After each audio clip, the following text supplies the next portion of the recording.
The electric field in a plane automatic wave is given by Ez is equal to 60 cos of 5x plus 1.5 into 10 power 90 volt per meter. 1.5 into 10 power 9 அப்படிங்கிறது வந்து omega value, இது k value, இது வந்து என்னன்னா E0, that is magnitude of maximum amplitude of the electric field. Expression for the corresponding magnetic field ன்னு கேட்டிருக்காங்க. Options given.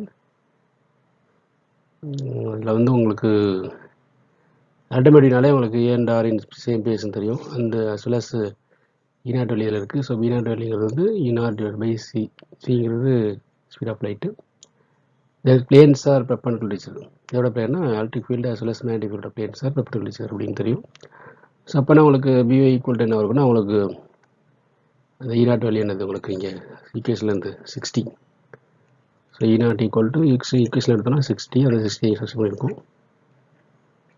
ஏன்னா E0 by சிங்கிறதால cos of 5x plus 1.5 into 10 power 90 Tesla.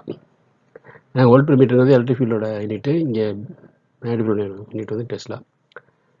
So அப்போ சியோட value search பண்ணிக்கலாம். 60 அப்படி தான் இருக்குது. 3 into 10 power 8 cos of 5x plus 1.5 into 10 power 90. 10 power 8 மேலே போனால் 10 power minus 8 ஆகும். ஓகேவா? அப்போது 60 into 10 power minus 8 by 3. இப்போ 6லேருந்து ஒரு 10 இங்கே கொண்டு போனால் 10 power minus 7 ஆயிரும். அப்போ 6 into 10 power minus 7 by 3. இப்போ 3யும் 6யும் அடிச்சோன்னா இங்கே 2 வந்துடும். So and hence 2 into 10 power minus 7 cos of 5x plus 1.5 into 10 power 90 டெஸ்லான்னு வந்துடும். ஸோ சிம்பிள் டெரிவேஷன் நம்ம மூலமாக என்ன பண்ணலாம், இதுக்கான சொல்யூஷன் நம்ம ஈஸியாக கண்டுபிடிச்சிடலாம். ஸோ தேங்க்ஸ் ஃபார் வாட்சிங், கீப் வாட்சிங், சப்ஸ்கிரைப் அண்ட் ஷேர்.